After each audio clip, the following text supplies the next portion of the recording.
Selamat kepada Kota Padang Panjang sudah masuk ke dalam salah satu kategori kabupaten kota dalam proses monitoring evaluasi keterbukaan informasi badan publik. Ke Pak Andrian Tuswani, tapi panggilan akrabnya kayaknya nggak Pak Andrian deh. Kan Pak Toai. Bung Toai, udah Toai atau apa nih? Padang Panjang itu adalah kota yang cukup mampu untuk berimprovisasi dan berinovasi. Bahkan pimpinan daerahnya punya komitmen kuat untuk membuat kotanya itu inovator, inovasi. Saya mengikuti terus Kota Padang Panjang ini.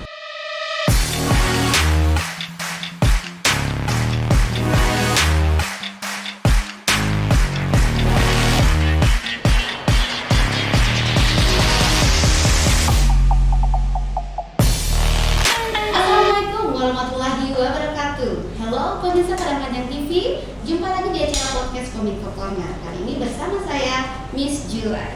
Keterbukaan informasi publik telah diatur dalam Amanat Undang-Undang Nomor 14 Tahun 2008. Nah, sehubungan dengan hal tersebut, saat ini Kota Padang Panjang masuk ke dalam daftar 5 besar tahap verifikasi kategori keterbukaan informasi publik pemerintah kabupaten kota. Untuk mengetahui apa saja tahapan-tahapan untuk menjadi 5 besar kategori keterbukaan informasi publik kabupaten kota ini oleh Komisi Informasi Provinsi Sumatera Barat, telah hadir di podcast Kominfo Corner. Narasumber kita itu Bapak Andrian Tuswandi. Halo Bapak, apa kabar Bapak? Baik, Miss Julai. Assalamualaikum warahmatullahi wabarakatuh. Waalaikumsalam warahmatullahi wabarakatuh. Dan juga Ibu Tanti Endang Lestari. Halo Ibu. Sehat Ibu ya? Sebagai komisioner ya, Komisi Informasi Provinsi Sumatera Barat. Baiklah, saya ke Pak Adrian dulu atau Ibu dulu nih? Ke Ibu dulu, ke Ibu Tanti Endang Lestari. Ibu Tanti Endang Lestari, Ibu Tanti panggilannya. Iya boleh. Boleh, kalau boleh tahu Ibu, mungkin Ibu bisa menjelaskan sedikit ke pemirsa Padang Panjang TV. Sebenarnya Komisi Informasi itu apa sih? Mungkin ada sebagian yang belum mengetahui apa sebenarnya Komisi Informasi itu. Oke, terima kasih. Selamat pagi. Kami dari Komisi Informasi mungkin pertama mengucapkan dulu selamat kepada Kota Padang Panjang sudah masuk ke dalam salah satu kategori kabupaten kota dalam proses monitoring evaluasi keterbukaan informasi badan publik. Nah, Komisi Informasi ini merupakan satu lembaga di bawah Undang-Undang 14 tahun 2008 tentang keterbukaan informasi badan publik. Nah, Komisi Informasi ada yang untuk di tingkat pusat, tingkat provinsi dan tingkat untuk kabupaten kota. Nah, tingkat pusat berarti tingkat pusat ya. Pusat. Kalau kita di Sumatera Barat itu baru ada untuk tingkat provinsi. Nah, tingkat provinsi di untuk Sumatera Barat. Untuk Sumatera Barat tingkat provinsi. Mungkin ke Pak Andrian Tuswani, tapi panggilan akrabnya kayaknya nggak Pak Andrian deh. Kan Pak Toai. Bung Toai, udah Toai atau apa nih? Terserah. Oke, Bung Toai aja deh. Bung Toai, sebenarnya apa aja sih tahapan-tahapan yang dilakukan untuk pelaksanaan kegiatan monitoring evaluasi ini? Terima kasih Miss Julai. Pemirsa Padang Panjang TV, podcast Kominfo Corner, ada beberapa hal yang menjadi tahapan dari monitoring evaluasi Komisi Informasi Provinsi Sumatera Barat, di mana Komisi Informasi Sumatera Barat itu secara rutin sejak 2015 telah melakukan monitoring evaluasi ini. Sejak 2015 berarti ya? Setiap tahun, dan itu menjadi sebuah program bagi Komisi Informasi Sumatera Barat untuk lebih memasifkan budaya, paradigma perilaku keterbukaan informasi publik, baik di badan publik sendiri maupun di masyarakat sendiri. Hak Anda untuk tahu itu adalah diatur dalam Undang-Undang Dasar 1945, menjadi hak warga negara, hak konstitusi, di mana badan publik wajib memberikan informasi-informasi publik kepada masyarakat. Bisa dengan cara diminta, bisa secara spontan atau diberikan langsung oleh badan publik itu melalui media-media mainstream maupun media-media sosial, website resminya misalnya, terkait apa saja informasi yang diproduksi oleh badan publik tersebut. Nah, ketika divisitasi ini sebenarnya untuk 2021 itu sudah melewati dua tahapan yang dinilai oleh tim dari Komisi Informasi yang diketuai oleh Bu Tanti sebagai komisioner kelembagaan. Tahapan isian kuesioner mandiri itu dari bulan berapa Pak? Dari bulan Agustus 2021 ya. Jadi saat dalam pelaksanaannya juga panitia atau tim Monef ini melakukan bimbingan teknis. Jadi persoalan memonitoring badan publik itu tidak ada dusta di antara kita. Kita sampaikan dulu tata cara dan pola Monef ini, dan tahun sekarang ini mungkin Bu Tanti akan menjelaskan nanti karena ada Monef beda dari tahun sebelumnya. Kemudian habis dari kuesioner Bintek, kuesioner diisi dikembalikan, lalu tim akan menilai kuesioner yang diisi oleh badan publik itu sendiri. Ada badan publik yang mengisi semuanya yes, ada yang mengisi sebagian yes, sebagian no. Hingga itu terjadilah penilaian. Dari kuesioner itu tim akan melakukan penilaian website atau media online dari badan publik, yaitu kita menguji apakah kuesioner ini cocok dengan di media sosialnya. Ada berapa hal yang harus disampaikan dalam kuesioner itu, seperti data dukung online. Ini yang akan dicari, diseleksi lagi, kemudian dua nilai ini digabung, maka terjadilah ada nilai yang pertama tertinggi sampai terendah. Jangan dapatlah yang 5 besar ini tadi Pak ya? Nah, 5 besar itu kita namakan nominator. Nominator badan publik untuk keterbukaan informasi publik menuju anugerah keterbukaan. Anugerah keterbukaan. 5 ini dalam aturan Komisi Informasi sendiri harus dilakukan visitasi. Berarti saat ini Komisi Informasi Provinsi Sumatera Barat sedang melakukan visitasi. Sejak minggu lalu kita sudah melakukan visitasi ke berbagai daerah terkait 10 kategori yang diadakan oleh di Monef oleh Komisi Informasi. Dan Kota Padang Panjang. Termasuk Kota Padang Panjang yang menjadi 5 nominasi untuk kategori kabupaten kota. Hari ini kita hadir di PPD Utama, pagi sebelumnya di atasan PPD Utama itu Pak Sekda sendiri. Selain menilai uji dokumen verifikasi faktual namanya kalau di istilah pemilunya, kita melakukan verifikasi faktual, juga kita melakukan penilaian terhadap 5K. Komitmen, konsistensi, kolaborasi, komunikasi, dan koordinasi. 5K. Itu levelnya Pak Sekda sebagai atasan atau PPD Utama sendiri, bagaimana dia meng-RN pengelolaan informasi publik di kotanya. Oke. Tadi Bung Toek ngomong ada yang beda dari penilaian di tahun ini. Mungkin Ibu bisa memberikan informasi sedikit apa sih yang beda di tahun ini sama tahun sebelumnya? Di 7 tahun ya, 7 kali monitoring evaluasi keterbukaan informasi publik yang dilakukan oleh Komisi Informasi. Jadi ada 4 tahapan gitu kan, kuesioner, verifikasi, visitasi, kemudian terakhir nanti presentasi. Nah, kami selalu meminta dari Komisi Informasi berinovasi kepada badan publik untuk masalah pengelolaan dan pelayanan informasi publik. Nah, di sisi lain tentu Komisi Informasi juga harus berinovasi ya. Iya. Bagaimana pola Monef ini kan merupakan satu instrumen yang dibentuk untuk bagaimana mengukur tentang implementasi dari Undang-Undang 14 tahun 2008 tadi. Nah, dari tahun 2021 ini Komisi Informasi Provinsi Sumatera Barat mencoba membuat satu pola baru dalam melaksanakan Monef, yaitu melalui aplikasi e-Monef. Iya, ada saya sudah cek di Sudah cek ya. e-Monef. e-Monef @emonef KISB 2021. Nah, jadi nanti badan publik itu nggak ngisi secara manual lagi. Mereka masuk ke aplikasi, validasi, kemudian mengisi di sana, mengirim data dukung. Nah, itu yang berbeda. Iya. Jadi MONEF ini merupakan satunya kali ya Di Sumatera, di di Indonesia ya. Tapi sejauh ini Bu, MONEF sudah banyak yang visitornya, sudah banyak yang menggunakan MONEF dalam mencari informasi.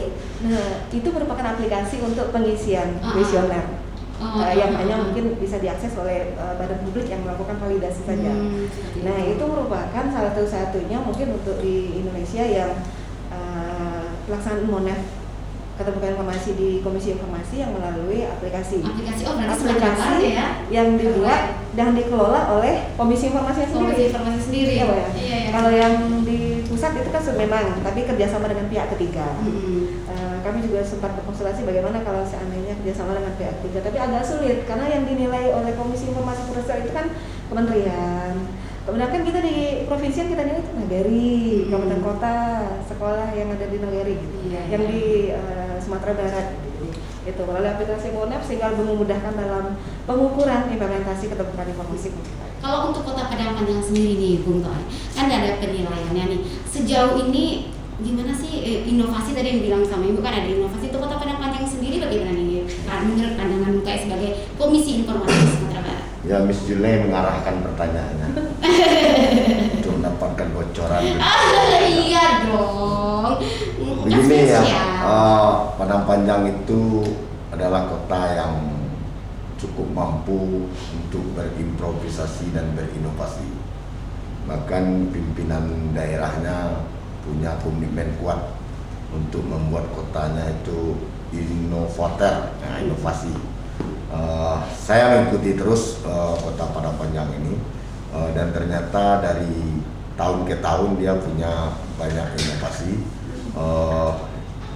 termasuk di keterbukaan informasi publik, karena sebagaimana yang kita dialogkan dengan Pak Sekdanya tadi, Pak Sony BP tadi, dia mengatakan anggaran di OPD pun bisa diakses oleh publik sangat mudah dan gampang. Sementara di banyak badan publik, anggaran itu sepertinya dianggap sebagai uang bapak mandenya atau orang tuanya. Jadi rakyat tidak boleh tahu. Ini salah satu keunggulan Padang Panjang. Tapi di sisi lain, kabupaten kota lain itu punya inovasi pula. Oh iya. Sangat akan terjadi persaingan ketat ini. Cuma kita berharap kepada PPID utama yang harus dikejar oleh Kota Padang Panjang itu adalah predikat informatif, yaitu predikat tertinggi di keterbukaan informasi publik yang digelar oleh Komisi Informasi. Saat ini Kota Padang Panjang predikatnya? Saat ini 2020 kemarin Kota Padang Panjang itu levelnya di menuju informatif. Mudah-mudahan 2021 udah informatif. Satu tingkat lagi di 2021 ini Padang Panjang mestinya informatif. Harus. Dengan kemampuan dan kekuatan yang dimiliki oleh PPD utamanya, bisa jadi dinilai informatif didapat Kota Padang Panjang. Tapi ini masih dalam proses penilaian. Karena tidak saya juri tunggalnya, banyak juri. Oh, banyak, maunya jurinya semua juri dihadirkan di sini nih. Jadi dapat bocoran-bocoran. Kemudian Bu, di Kota Padang Panjang sendiri nih, untuk PPID-nya berdasarkan monitoring evaluasi Bu, PPID pembantunya bagaimana Bu, keikutsertaannya, keterlibatannya dalam kegiatan MONEF ini? Kalau PPID pembantu berarti sampai ke situ nilainya Bu? Ke PPID pembantu tidak. Mungkin Tidak. untuk PPID pembantu itu lebih dari PPID tanamannya nanti yang akan melihat progres kerja mereka. Nah, itulah yang kami MONEF. Bagaimana koordinasi mereka? Tadi udah dapat informasi ini kemana data udah sampai tingkat kelurahan loh. Nah, kami juga sounding tadi di sini, Mbak. Iya. Bagaimana Pemko bisa menjemput badan-badan publik yang ada di pemerintahan kota. Jadi misalnya kami kan juga melibatkan sekolah SMA, walaupun SMA kan ke provinsi, tapi kalau seandainya ada 6 sekolah tuh yang selalu direkomendasikan untuk tiap kotanya. Nah, mungkin untuk inovasi 2022 nanti mungkin Inovasi saat 2022. MONEF kan. Jadi Ya. kalau akan ada MONEF dikumpulkan di satu visikan, jadi semakin banyak badan publik yang informatif di Padang Panjang. Nah, selain itu juga ini ada bocoran juga ini. bocoran. Iya ya, jadi bocoran. Enggak lah. Oke. Ini mungkin ide-ide gitu kan. Iya. Kemudian juga ada kategori BUMD ya Bang ya. Kategori BUMD. Salah satunya itu yang dimasukkan PDAM misalnya gitu kan. Mungkin untuk tahun depan itu lebih bergiat lagi untuk bisa mengikuti monitoring evaluasi. Kemudian ada KPU, ada Bawaslu yang dinilai juga. Iya, KPU ya. Nah, ada KPU Bawaslu. Jadi mungkin ide-ide ini nanti sebelum mau next years lagi nih, Iya. dari utama ngumpulin dulu nih gitu kan. Satu misi dulu nih dengan yang akan dimonet oleh KI Sumbar. KI Sumbar. Oke, kita ke Bung Teh ini. Apa sih himbauan dan harapannya tentang keterbukaan informasi publik ini kepada masyarakat sih, Bung? Bung bisa jelaskan sedikit? Ya, Miss Julai, mungkin Miss Julai juga bisa menjadi duta keterbukaan informasi publik Sumatera Barat nantinya. Kita berharap keterbukaan informasi publik itu secara legal formalnya sudah ada sejak Undang-Undang 14 2008 dilaksanakan, disahkan, yaitu 2008 efektifnya 2010.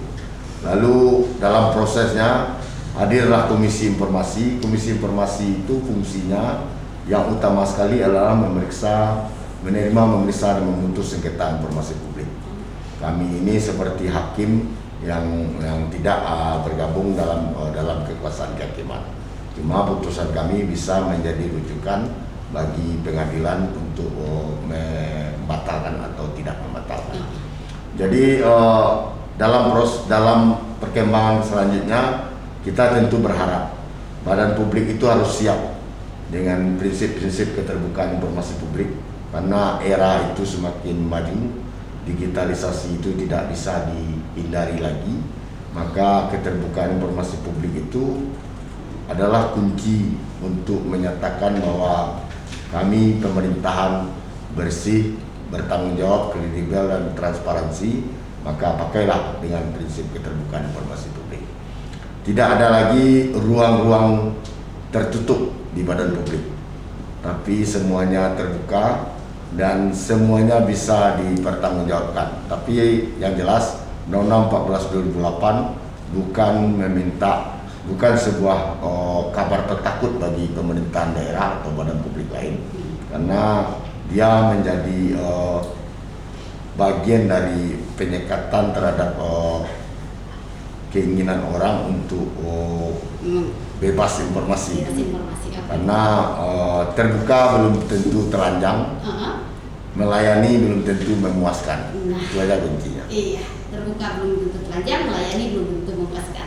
Sedikit dari Ibu nih Bu, untuk badan publik nih Bu tentang keterbukaan informasi. Nah, kalau Bang Toa tadi lebih ke badan publiknya nih, iya. Kalau saya ini lebih ke publiknya, lebih ke masyarakatnya. Sekalian menumpangkan ya sounding kegiatan Komisi Informasi 2022 nih. Iya. Nah, nanti kami di 2022 itu ada program Goes to School, KI Go to Campus, kemudian membentuk relawan keterbukaan informasi badan publik di tiap kabupaten kota. Di setiap kabupaten kota. Di setiap kabupaten kota. Kami tunggu yang dari Padang Panjang. Oke, siap harapannya siap. Oke, nah dengan adanya program seperti itu, kita meminta masyarakat, meminta LSM, NGO yang punya badan hukum itu untuk kepoin dong informasi publik gitu ya. Iya, karena itu merupakan hak dari mereka untuk mengetahui gitu. Untuk aktif gitu ya. Untuk aktif, Iya. cari tahu dong gitu kan. Nah, untuk kelompok-kelompok perempuan, kelompok rentan, kelompok keagamaan, nah itu nanti akan kita plot-plot seperti itu. Kemudian akan kita minta mereka lebih aktif lagi, minta informasi ke badan publik. Jangan didiamkan aja, kepoin, tanyain dong. Kepo melalui aplikasi ataupun langsung Ataupun datang langsung ke sekretariat ya Bu ya. Segera minta internet itu merupakan hak mereka kan, udah diakomodir loh undang-undang. Dan badan publik udah dikasih undang-undang loh bagaimana mekanisme untuk memberikan dan mengelola. Masyarakat juga udah diakomodir dari undang-undang untuk bagaimana pula meminta. Jadi kalau meminta tuh pakai KTP gimana itu udah selesai. Udah terapi susun di undang-undangnya. Oke Bu, terima kasih. Terima kasih Bung Toa, terima kasih Bu Endang. Asik sekali obrolan kita di pagi hari ini tentang keterbukaan informasi publik. Baiklah, pemirsa Padang TV, itu tadi obrolan menarik kita tentang keterbukaan informasi publik di Provinsi Sumatera Barat, dan khususnya Kota Padang Panjang oleh Komisi Informasi Sumatera Barat. Pemirsa tetap patuhi prokes protokol kesehatan, cegah COVID, cepat vaksin, dan tetap semangat untuk tetap semangat mensukseskan kegiatan acara MTQ di Kota Padang Panjang, MTQ Nasional ke-39. Saya Miss Julai beserta kru yang bekerja hari ini mengucapkan terima kasih. Wassalamualaikum warahmatullahi wabarakatuh. Waalaikumsalam.